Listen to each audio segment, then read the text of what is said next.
श्री कृष्ण हिंदू धर्म में भगवान हैं।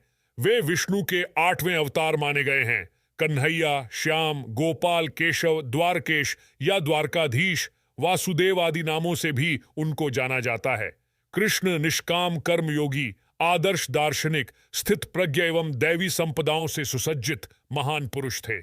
उनका जन्म द्वापर युग में हुआ था। उनको इस युग के सर्वश्रेष्ठ पुरुष, युग पुरुष या युगावतार का स्थान दिया गया है।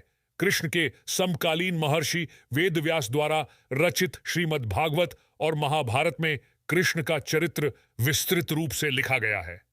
भगवद गीता कृष्ण और अर्जुन का संवाद है, जो ग्रंथ आज भी पूरे विश्व में लोकप्रिय है। इस उपदेश के लिए कृष्ण को जगत गुरु का सम्मान भी दिया जाता है। कृष्ण वसुदेव और देवकी की 8वीं संतान थे।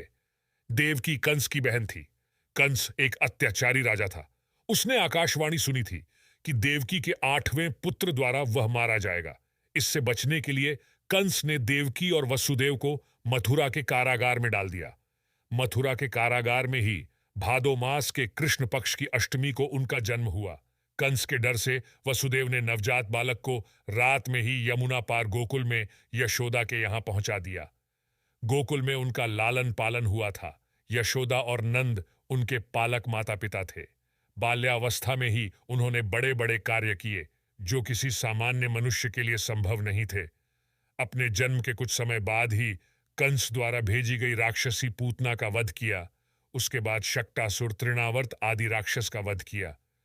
बाद में गोकुल छोड़कर नंद गांव आ गए। वहां पर भी उन्होंने कई लीलाएं की, जिसमें गोचारण लीला, गोवर्धन लीला, रास लीला आदि मुख्य है।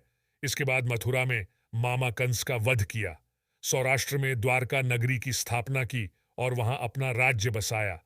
पांडवों की मदद की और विभिन्न संकटों से उनकी रक्षा की। महाभारत के युद्ध में उन्होंने अर्जुन के सारथी की भूमिका निभाई और रण क्षेत्र में ही उन्हें उपदेश दिया।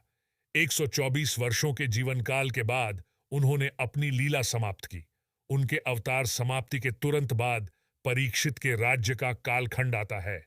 राजा परीक्षित, जो अभिमन्यु और उत्तरा के पुत्र तथा अर्जुन के पौत्र थे, के समय से ही कलयुग का आरंभ माना जाता है।